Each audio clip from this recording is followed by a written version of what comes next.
"Nay, fellow," said the lean brother harshly, for he saw that Little John made sport of them. "We want none of thy company, so get thee gone." "Alas," quoth Little John, "I am truly sorry that ye like me not nor my company.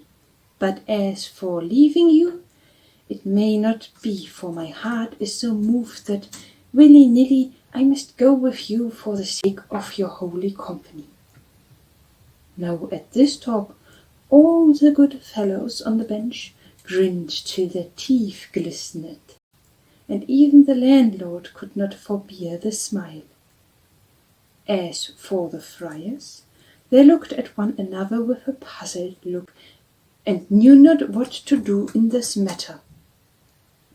They were so proud that it made them feel sick with shame to think of riding along the high road with a strolling friar in robes all too short for him, running beside them, but yet they could not make Little John stay against his will, for they knew he could crack the bones of both of them in a twinkling, were he so minded. Then up spake the fat brother more mildly than he had done before. "Nay, good brother," said he, "we will ride fast, and thou wilt tire to death at that pace." "Truly I am grateful to thee for the thought of me," quoth Little John. "But have no fear, brothers. My limbs are stout, and I could run like a hare from here to Gainsborough." At these words a sound of laughing came from the bench, where the lean brothers' wrath boiled over, like water in the fire, with great fuss and noise. "Now out upon thee, thou naughty fellow," he cried. "Art thou not ashamed to bring disgrace so upon our clothes? Bide thee here, thou spot, with these pokers. Thou art not fit for our company." "Lay ye there now," quoth Little John. "Thou hearest, landlord, thou art not fit for company for these holy men. Go back into thine alehouse. Nay, if these most holy brothers of mine do but give me the word, I'll beat thy head with this stout staff till it is as soft as whipped eggs." At these words a great shout of laughter went up from those of the bench, and the landlord's face grew red as a cherry from smothering his laugh in his stomach.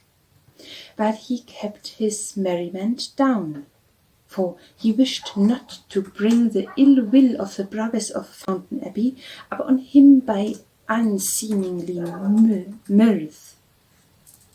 So the two breathed as they could not else, having mounted their necks, turned their noses toward Lincoln and rode away. "I cannot stay longer, sweet friends," quoth Little John as he pushed in betwixt the two corpses. "Therefore I wish you good den. Off we go, we three." So saying, he swung his stout staff over his shoulder and jogged off, measuring his pace with that of the 1-2 next. The two brothers glowered at Little John when he so pushed himself betwixt them. Then they drew as far away from him as they could, so that the yeoman walked in the middle of the road, while they rode on the footpath on either side of the way. As they so went away, the tinker, the pedlar, and the beggar ran skipping out into the middle of the highway, each with a pot in his hand, and looking after them laughingly. While they were in sight of those at the inn, the brothers walked their horses soberly, not caring to make ill matters worse by seeming to run away from Little John, for they could not but think how it would sound in folks' ears when they heard how the brethren of Fountain Abbey scampered away from a strolling friar, like the ugly one, when the blessed Saint Dustin loosened his nose from the red-hot tongs where he had held it fast, but when they had crossed the crest of the hill, and the inn was lost to sight, quoth the fat brother to the thin brother, Brother Ambrose, had we not better met our pace? Thy truly, gossip, spoke up Little John. Methinketh it would be fell to boil our pot a little faster, for the day is passing on. So it will not jolt thy fat too much. Onward, say I. At this the two friars said nothing, but they glared again on Little John with baleful looks. Then, without another word, they clutched to their horses and both broke into a canter. So they galloped for a mile and more, and Little John ran betwixt them as lightly as a stag, and never turned a hair with the running. At least the fat brother drew his horse's rein with a groan, for he could stand the shaking no longer. Alas, said Little John, with not so much as a catch in his breath, I did sadly fear that the roughness of this pace would shake thy poor old fat paunch. To this the fat friar said never a word, but he stared straight before him, and he gnawed his nether lip. And now they travelled forward more quietly, Little John in the middle of the road, whistling merrily to himself, and the two friars in the footpath of either side, saying never a word. Then presently they met three merry minstrels, all clad in red, who stranded aimed to see a grey friar with such short robes walking in the middle of the road, and two brothers with heads bowed with shame, riding upon richly caparisoned copes on the footpath. When they had come near the minstrels, Little John waved his staff like a usher clearing the way. Make way, he cried in a loud voice. Make way, for here we go, with three. Then how the minstrels startled, and how they laughed. But the fat friar shook as with an ague, and the lean friar bowed his head over his horse's neck. Then next they met two noble knights in rich array, with hawk on wrist, and likewise with two fair ladies clad in silk and velvet, all riding on noble steeds. These all made room, staring, as Little John and the two friars came along the road. To them Little John bowed humbly. Give you greetings, lords and ladies, said he. But here we go, we three. Then all laughed, and one of the fair ladies cried out, What thee meanest thou, merry friend? Little John looked over his shoulder, for they had now passed each other, and he called back, Big Jack, Lean Jack, and Fat Jack Pudding. At this the fat friar gave a groan, and seemed as if he were like to fall from his saddle for shame. The other brother said nothing, but he looked before him with a grim and stony look. Just ahead of them the road took a sudden turn, around a high hedge, and some 2 paces beyond the better another road crossed the one they were riding upon. When they had come to the crossroad, and were well away from those that they had left, the lean friar drew rein suddenly.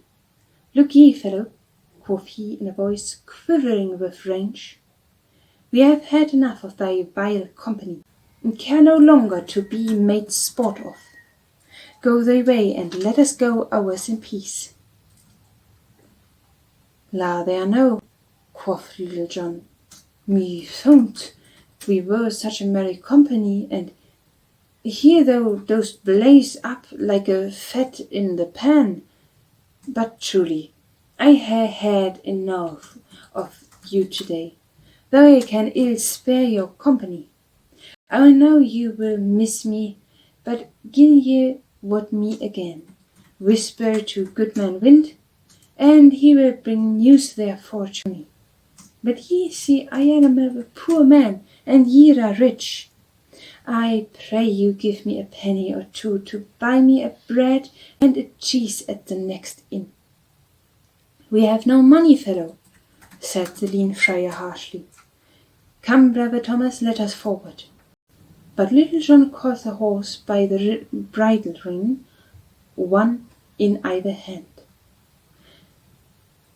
"Have ye in truth no money about you whatsoever?" said he. "Now I pray you, brothers, for charity's sake, give me somewhat to buy a crust of bread, e'en though it be only a penny. I tell thee, fellow, we have no money," thundered the fat little friar with a great voice. "Have ye in holy truth no money?" asked Little John. "Not a farthing," said the lean friar sourly.